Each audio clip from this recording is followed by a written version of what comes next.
നമസ്കാരം മലയാളി വാർത്തയിലേക്ക് സ്വാഗതം. അന്തരിച്ച മുൻ എ.ഡി.എം. നവീൻ ബാബുവിന്റെ മരണത്തിൽ പഴയ നിലപാടിൽ ഉറച്ച റവന്യൂ വകുപ്പ് മന്ത്രി കെ രാജൻ വീണ്ടും ഒരു പ്രതികരണം നടത്തിയിരിക്കുകയാണ്. നവീൻ ബാബു ഒരു കുറ്റവും ചെയ്തിട്ടില്ല എന്നും ലാൻഡ് റവന്യൂ കമ്മീഷണർ നൽകിയ റിപ്പോർട്ടാണ് സത്യമെന്നും മന്ത്രി കെ രാജൻ ഒരിക്കൽ കൂടി ആവർത്തിച്ചിരിക്കുന്നു. നവീൻ ബാബുവിനെതിരെ ഒരു പരാതിയും ഇല്ല, പക്ഷേ കളക്ടർ പരാതി നൽകിയിട്ടില്ല. എന്നാൽ കളക്ടറുടെ പുതിയ മൊഴി അത് അവിശ്വസനീയമാണ് എന്നാണ് മന്ത്രി കെ രാജൻ പ്രതികരിച്ചിരിക്കുന്നത്. രേഖകളിൽ കൃത്യമായി എല്ലാം പറയുന്നുണ്ട്, അതാണ് സത്യം, അത് താൻ ഒപ്പിട്ടതാണ്. നവീൻ ബാബുവിന്റെ മരണത്തിൽ മുൻ നിലപാടിൽ ഉറച്ചു നിൽക്കുന്നുവെന്നും മന്ത്രി കെ രാജൻ പ്രതികരിച്ചിരിക്കുന്നു. ഇപ്പോൾ ഏറ്റവും പുതിയ ഈ കേസുമായി ബന്ധപ്പെട്ടുള്ള പുതിയ നീക്കങ്ങളുടെ അടിസ്ഥാനത്തിലാണ് ഇത്തരത്തിലൊരു പ്രതികരണം മന്ത്രി കെ രാജൻ നടത്തിയിരിക്കുന്നത്. തെറ്റ് പറ്റിയതായി നവീൻ ബാബു പറഞ്ഞതായുള്ള കളക്ടർ അരുൺ കെ വിജയന്റെ മൊഴി പുറത്തു വന്നിരുന്നു. നവീൻ ബാബു പറഞ്ഞ കാര്യങ്ങൾ മന്ത്രി കെ രാജനോട് പറഞ്ഞിരുന്നതായും കളക്ടറുടെ മൊഴിയുണ്ടായിരുന്നു. എന്തായാലും കളക്ടറുടെ മൊഴി അവിശ്വസനീയമാണ്, തനിക്ക് വിശ്വസിക്കാനാകുന്നില്ല. മാത്രമല്ല നവീൻ ബാബു തെറ്റ് ചെയ്തിട്ടില്ല എന്ന് മന്ത്രി അടിവരയിട്ട് പറയുകയാണ്. യാത്രയയപ്പിനെ കുറിച്ചും എ.ഡി.എം. പറഞ്ഞ കാര്യങ്ങളെക്കുറിച്ചും മന്ത്രി കെ രാജനോട് പറഞ്ഞുവെന്നാണ് കളക്ടറുടെ മൊഴി. പരാതി കിട്ടിയാൽ അന്വേഷണം നടത്താമെന്ന് മന്ത്രി പറഞ്ഞുവെന്നും കളക്ടർ നൽകിയ മൊഴിയിൽ വ്യക്തമായിട്ടുണ്ട്. നവീൻ ബാബുവിന്റെ മരണവുമായി ബന്ധപ്പെട്ട് അന്വേഷണ സംഘം സമർപ്പിച്ച കുറ്റപത്രത്തിന്റെ പകർപ്പടക്കം പുറത്തു വന്നിട്ടുണ്ട്. ഈ പകർപ്പിലടക്കം നിർണായകമായ പല കാര്യങ്ങളും വ്യക്തമാക്കിയിരിക്കുന്നു എന്നതാണ് ഏറ്റവും ശ്രദ്ധേയം. ഈ മൊഴിയിലെ കെ രാജനെ പ്രതിരോധത്തിലാക്കി കണ്ണൂർ ജില്ലയിലെ CPI നേതൃത്വം നേരത്തെ രംഗത്തെത്തി. അതാണ് ഇപ്പോൾ മന്ത്രി ഇത്തരത്തിലൊരു പ്രതികരണം നടത്താൻ കാരണമായത്. കളക്ടറുടെ മൊഴിയെക്കുറിച്ച് പ്രതികരിക്കേണ്ടത് മന്ത്രിയാണെന്നായിരുന്നു CPI കണ്ണൂർ ജില്ലാ സെക്രട്ടറി CP സന്തോഷ് കുമാർ നേരത്തെ പറഞ്ഞത്. എന്തായാലും മന്ത്രി മറുപടി വ്യക്തമാക്കിയിരിക്കുകയാണ്. മന്ത്രിയും ഉത്തരവാദിത്തപ്പെട്ടവരും മറുപടി പറയുമെന്നും ജില്ലാ സെക്രട്ടറി നേരത്തെ തന്നെ വ്യക്തമാക്കിയിരുന്നു.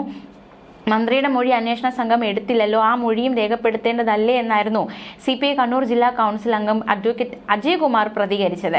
എന്തായാലും മന്ത്രി ഈ കാര്യത്തിലൊരു അതായത് കളക്ടർക്കെതിരെയാണ് മന്ത്രി ഇപ്പോൾ പ്രതികരിച്ചിരിക്കുന്നത്. കളക്ടറുടെ മൊഴി അവിശ്വസനീയമാണ്, നവീൻ ബാബു തെറ്റൊന്നും ചെയ്തിട്ടില്ല, കളക്ടർ പരാതി നൽകിയിട്ടില്ല, അതുമാത്രമല്ല ഈ നവീൻ ബാബുവിനെതിരെ ഒരു പരാതിയും ഇല്ല, പക്ഷേ കളക്ടറുടെ പുതിയ മൊഴി എന്തിന്റെ അടിസ്ഥാനത്തിലാണ് എന്നതാണ് ഇപ്പോൾ മന്ത്രി തന്നെ ചോദിക്കുന്നത്. എന്തായാലും ഈ നവീൻ ബാബുവിന്റെ മരണവുമായി ബന്ധപ്പെട്ട കേസ് പരിഗണിക്കുന്നത് ഓഗസ്റ്റ് 5 മാറ്റിയിരിക്കുകയാണ്. പോലീസ് സമർപ്പിച്ച അഡീഷണൽ കുറ്റപത്രവും മറ്റ് അനുബന്ധ രേഖകളും പരിശോധിച്ച് തുടർ നടപടികൾ കൈക്കൊള്ളാൻ സമയം അനുവദിക്കണമെന്ന് ആവശ്യപ്പെട്ട് നവീൻ ബാബുവിന്റെ ഭാര്യ കെ മഞ്ജുഷ നൽകിയ ഹർജി പരിഗണിച്ചാണ് കേസ് മാറ്റിയത്. കേസിൽ ഏക പ്രതിയായ മുൻ ജില്ലാ പഞ്ചായത്ത് പ്രസിഡന്റ് PP ദിവ്യ കോടതിയിൽ ഹാജരായിരുന്നു. നവീൻ ബാബുവിന്റെ മരണവുമായി ബന്ധപ്പെട്ട കേസിൽ പ്രത്യേക അന്വേഷണ സംഘം Kannur judicial first class magistrate കോടതിയിൽ കഴിഞ്ഞയാഴ്ച അഡീഷണൽ കുറ്റപത്രം സമർപ്പിച്ചിരുന്നു. നേരത്തെ നൽകിയ കുറ്റപത്രം സംബന്ധിച്ച കൂടുതൽ വിശദീകരണവും തെളിവുകൾ സംബന്ധിച്ച വിശദീകരണവും അടങ്ങിയതാണിത്. ഈ വിവരങ്ങൾ പരിശോധിക്കുന്നതിനാണ് മഞ്ജുഷ സാവകാശം തേടിയത്.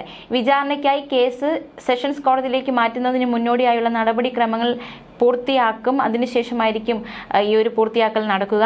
2024 ഒക്ടോബർ 15 രാവിലെയായിരുന്നു പള്ളിക്കുന്നിലെ ക്വാർട്ടേഴ്സിൽ A.D.M. നവീൻ ബാബുവിനെ തൂങ്ങി മരിച്ച നിലയിൽ കണ്ടെത്തിയത്. A.D.M.ന്റെ യാത്രയയപ്പ് ചടങ്ങുമായി ബന്ധപ്പെട്ടുള്ള ചില കാര്യങ്ങൾ അദ്ദേഹത്തെ മനോവിഷമത്തിലാക്കി, അത് അദ്ദേഹത്തെ ആത്മഹത്യയിലേക്ക് നയിച്ചു എന്നതടക്കമുള്ള ആരോപണങ്ങൾ പിന്നാലെ വരുന്നു.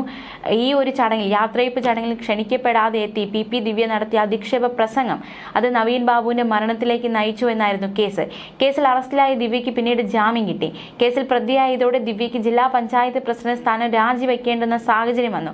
പാർട്ടി തലത്തിലും വലിയ നടപടികളാണ് PP ദിവ്യ നേരിട്ടത്. എന്തായാലും ഈ ഒരു കേസിൽ തനിക്കെതിരെയുള്ള കുറ്റപത്രം റദ്ദാക്കണമെന്ന് ആവശ്യപ്പെട്ട് ജില്ലാ പഞ്ചായത്ത് മുൻ അധ്യക്ഷ PP ദിവ്യ ഹൈക്കോടതിയിലേക്ക് നീങ്ങുകയാണ്. ദിവ്യക്കെതിരായി ചുമത്തിയ കുറ്റം നിലനിൽക്കില്ലെന്ന് ദിവ്യയുടെ അഭിഭാഷകൻ K. വിശ്വൻ പറഞ്ഞു. നവീൻ ബാബു കൈക്കൂലി വാങ്ങിയത് സാധൂകരിക്കുന്ന തെളിവുകളുണ്ട് എന്നും അദ്ദേഹം വ്യക്തമാക്കിയിരുന്നു. A.D.M. കുറ്റസമ്മതം നടത്തിയതായി കളക്ടറുടെ മൊഴിയുണ്ട്. അഴിമതിക്കെതിരെ പോരാട്ടം നടത്തിയ PP ദിവ്യ വേട്ടയാടപ്പെടുകയാണെന്നും വ്യക്തി താല്പര്യവും രാഷ്ട്രീയ താല്പര്യവുമാണ് മറ്റ് ആരോപണങ്ങൾക്ക് പിന്നിലെന്നും അഡ്വക്കേറ്റ് വിശ്വൻ നേരത്തെ പ്രതികരിച്ചിരുന്നു. മാത്രമല്ല കുറ്റപത്രം റദ്ദാക്കുന്നതിനുള്ള നീക്കം തുടങ്ങിയിട്ടുണ്ടെന്നും പണം വാങ്ങിയെന്നതിന് നേരിട്ടുള്ള തെളിവ് കുറ്റപത്രത്തിലില്ല, എന്നാൽ അതിനനുകൂലമായ സാഹചര്യങ്ങൾ ഉണ്ടായതായി കുറ്റപത്രത്തിലുണ്ട്. നിയമപരമായി നിലനിൽക്കാത്ത കുറ്റപത്രമാണ് പോലീസ് സമർപ്പിച്ചതെന്നും K. വിശ്വൻ പ്രതികരിച്ചിരുന്നു.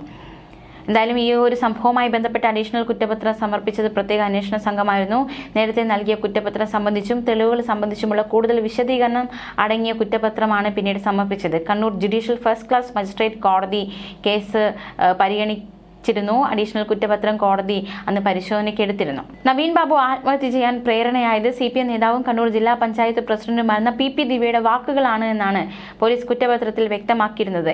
ദിവ്യയാണ് കേസിലെ ഏക പ്രതിയെന്നും അന്വേഷണത്തിൽ വ്യക്തമായതായും കുറ്റപത്രത്തിൽ വ്യക്തമാക്കിയിരുന്നു. നവീൻ ബാബുവിന്റെ ആത്മഹത്യാ പ്രേരണ കേസിൽ Kannur judicial first class magistrate കോടതിയിലാണ് പോലീസ് കുറ്റപത്രം സമർപ്പിച്ചത്. നവീൻ ബാബു മരിച്ച് 5 മാസത്തിന് ശേഷമായിരുന്നു പ്രത്യേക അന്വേഷണ സംഘം കുറ്റപത്രം സമർപ്പിച്ചത്.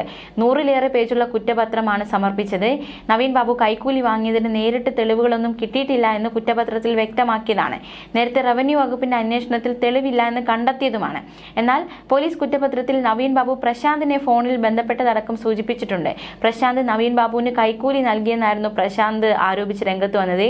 എന്തായാലും ഈ കേസിൽ പുറത്തുവന്ന മൊഴിക്കെതിരെ വിമർശനവുമായി കോൺഗ്രസ് രംഗത്ത് വരുന്ന സാഹചര്യമുണ്ടായി. നവീൻ ബാബു തെറ്റുകാരനെന്ന് വരുത്തി തീർക്കാൻ ബോധപൂർവമായുള്ള ശ്രമം നടക്കുന്നുവെന്ന് കോൺഗ്രസ് ആരോപിച്ചു. മൊഴികൾ കെട്ടിച്ചമച്ചതെന്ന് കണ്ണൂർ DCC പ്രസിഡന്റ് മാർട്ടിൻ ജോർജ് ആരോപിച്ചു. സത്യം പുറത്തുവരാൻ CBI തന്നെ അന്വേഷിക്കണമെന്നും മാർട്ടിൻ ജോർജ് ആവശ്യപ്പെടുകയുണ്ടായി. നവീൻ ബാബു മാന്യനും സത്യസന്ധനുമായ ഉദ്യോഗസ്ഥനാണ് എന്ന് റവന്യൂ മന്ത്രി K. രാജൻ പറഞ്ഞു. നവീന്റെ ആത്മഹത്യയ്ക്ക് മുൻപ് തന്നെ മന്ത്രി രാജൻ കളക്ടറോട് സംസാരിച്ചതായും കുറ്റപത്രത്തിൽ പറയുന്നുണ്ട്. തങ്ങൾ മുൻപ് പറഞ്ഞതെല്ലാം ശരിയായി വരികയാകാമെന്നും മന്ത്രിയുടെ ഉൾപ്പെടെ ഇടപെടലുകളിൽ സംശയമുണ്ടെന്നും മാർട്ടിൻ ജോർജ് പ്രതികരിച്ചിരുന്നു. നവീൻ ബാബുവിനെ മരിച്ച നിലയിൽ കണ്ടെത്തിയതിന്റെ തലേന്ന് അഴീക്കോട് സ്വദേശിയും ദിവ്യയുടെ ബന്ധുവുമായ പ്രശാന്ത് മുഖാന്തരം സ്വാധീനിക്കാൻ നവീൻ ബാബു ശ്രമിച്ചുവെന്നാണ് മൊഴി. കേസിൽ ഇതാദ്യമായാണ് പ്രശാന്ത് എന്നയാളുടെ മൊഴി വിവരം പുറത്തുവരുന്നത്. ദിവ്യയുമായുള്ള ബന്ധം ADMനെ അറിയാമായിരുന്നുവെന്നും യാത്രയപ്പ് ചടങ്ങിന് ശേഷം ADM തന്നെ ക്വാർട്ടേഴ്സിന് സമീപത്തേക്ക് വിളിച്ചു വരുത്തിയെന്നുമാണ് പ്രശാന്തിന്റെ മൊഴി. എന്നാൽ ദിവ്യയുമായി അത്തരം കാര്യങ്ങൾ സംസാരിക്കാൻ പാകത്തിലുള്ള ബന്ധമില്ലെന്ന് അറിയിച്ചതോടെ നവീൻ ബാബു ക്വാർട്ടേഴ്സിലേക്ക് കയറിപ്പോയി. പിറ്റേന്ന് പുലർച്ചെയാണ് ADM ആത്മഹത്യ ചെയ്ത വിവരം അറിയുന്നതെന്നും പ്രശാന്ത് അന്വേഷണ സംഘത്തിന് മൊഴി നൽകിയിട്ടുണ്ട്. കേസിൽ കണ്ണൂർ കളക്ടർ പോലീസിന് നൽകിയ മൊഴി നവീൻ ബാബുവിനെ സംശയത്തിന്റെ മുന്നിൽ നിർത്തുന്നതായിരുന്നു. ഈ മൊഴികളെല്ലാം PP ദിവ്യയെ സംരക്ഷിക്കുന്നതിനായി കെട്ടിച്ചമച്ചതെന്നാണ് കോൺഗ്രസിന്റെ ആരോപണം. അതേസമയം ഈ കേസിൽ നേരത്തെ CBI അന്വേഷണമൊക്കെ നവീൻ ബാബുവിന്റെ കുടുംബം ആവശ്യപ്പെട്ടിരുന്നു. പക്ഷേ ആ ഒരു ആവശ്യം ഹൈക്കോടതി തള്ളുന്ന സാഹചര്യമുണ്ടായി.